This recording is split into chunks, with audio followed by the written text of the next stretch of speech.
What if I tell you about one secret family that owns the entire Europe? A family that controls all major banks, politicians, bureaucrats, diplomats, and even military officials. In 2023, this family's net worth was $700 billion, surpassing the combined net worth of Elon Musk, Jeff Bezos, and Warren Buffett. From the White House to the World Economic Forum, and even the United Nations, this family holds influence everywhere. Despite having such wealth, power, and influence, you might not even know their name. Even if you check Forbes' list of top billionaires, you won't find the name of any member of this family. The reason is simple. This family doesn't want anyone to know anything about them. That's why you won't see them in any TV shows, magazines, or public conferences. And this is the Wallenberg family, the most powerful and richest family in Europe. How did this family become so wealthy and powerful? What is their secret, and who made them so powerful?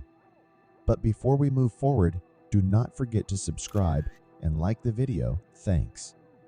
Okay, so in 1837, a financial crisis hit America, known as the Panic of 1837, the largest financial crisis of the 19th century. The real estate bubble burst, cotton prices plummeted, inflation soared, banks ran out of money, and businesses faced failures, leading to a peak in unemployment. This crisis was nothing short of a nightmare for American bankers, but for a Swedish Navy officer, it was a significant lesson. The name of this Navy officer was Andre Oscar Wallenberg. At the time of the crisis, Andre was stationed in America as a lieutenant in the Swedish Navy. He closely monitored the entire crisis and realized that American bankers were responsible for the entire crisis. Their incompetence served as a lesson for Wallenberg on what mistakes banks should avoid. He saw a tremendous opportunity for improvement in the banks of his country. At that time, Swedish banks were poorly managed. The major problem was the difficulty in transferring money from one place to another, and interest rates were extremely low. Most notably, Swedish banks refused to grant loans to individuals.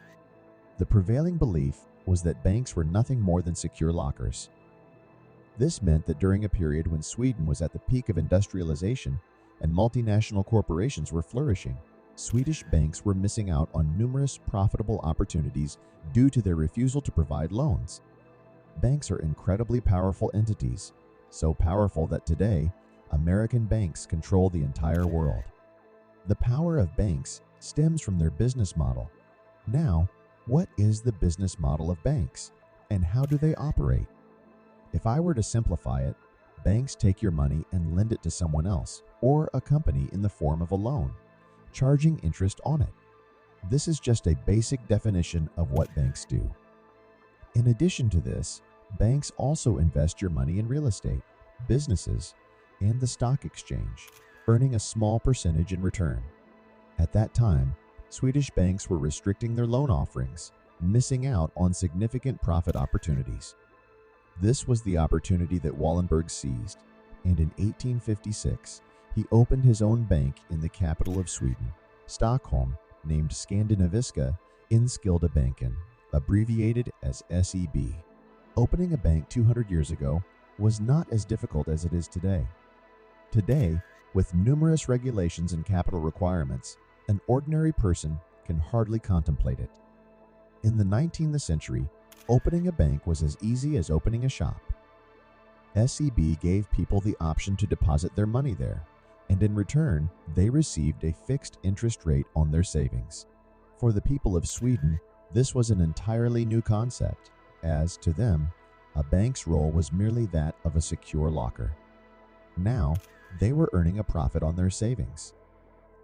EZB gained popularity, and people started depositing their lifelong savings in SAB. At a time when industrialization was booming, many businessmen came to SEB for loans. Wallenberg, on one hand, was accumulating savings from ordinary people, and on the other hand, he was lending those savings to industrialists and prominent businessmen at a high interest rate. In a few short years, SEB had spread throughout Sweden. Every person in Sweden had their money somehow connected to SEB. It meant that in Sweden, either you had a deposit in SEB or the money you had was a loan from SEB, or you were working for a company that had taken a loan from SEB. The entire Swedish economy was under the control of SEB, but the Wallenberg family was not content. They sought more money and power. They conceived the idea of acquiring all major companies in Sweden with their wealth. The Wallenbergs started investing in everything, from railways to factories, shipping ports, presses, real estate. There was hardly any industry in Sweden without their shares. The entire economy, all the money, and every individual in Sweden were under the control of one family. And now, this control was about to spread from Sweden to the entire world. Seeing the expanding control of the Wallenberg family, a law was passed in 1916, stating that no bank could hold long-term shares in any company. This was a significant setback for the Wallenbergs, but they found a solution. They created another company named Investor AB and transferred ownership of all bank shares in companies to Investor AB under their names. In the next 20 years, Investor AB became so powerful that 40% of the country's workforce was employed by this single company. Then came World War II. Before we delve deeper, if you haven't already, please take a moment to like and subscribe. Now, let's continue. And then came World War II. Now, the point I want everyone to pay close attention to is here. World War II involved two groups, one called the Allies, including Britain, America, the Soviet Union, and France, and the other called the Axis, consisting of Germany, Italy, and Japan.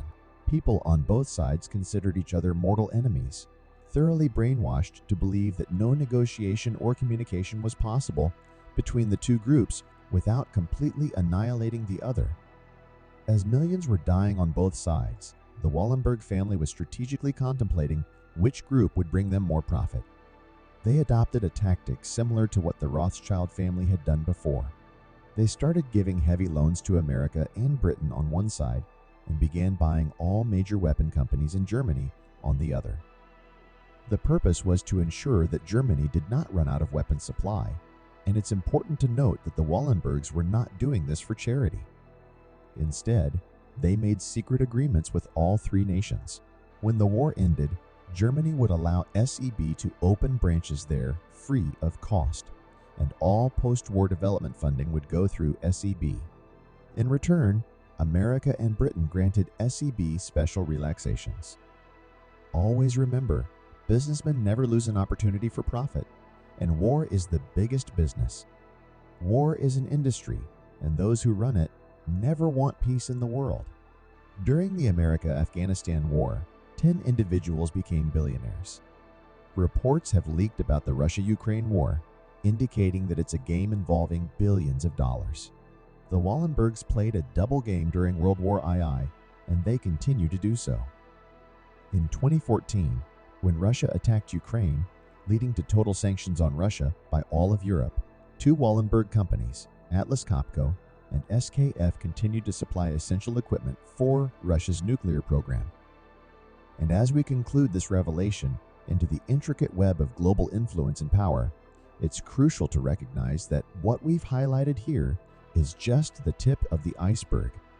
The Wallenberg family is one example of individuals who, driven by the pursuit of profit, have played a significant role in shaping world events. However, they are not alone. Countless others lurk in the shadows, manipulating economies, fueling conflicts, and jeopardizing world peace, all for the sake of a mere piece of paper we've come to call money.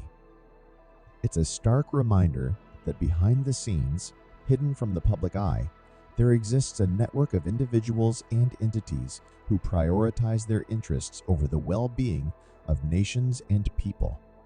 As we reflect on these revelations, let us not forget that the quest for power and wealth often comes at the expense of peace and prosperity for the rest of us.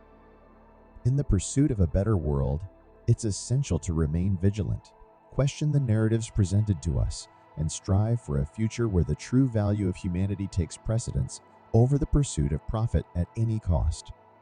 Stay informed, stay aware, and let us collectively work towards a world where peace and justice prevail.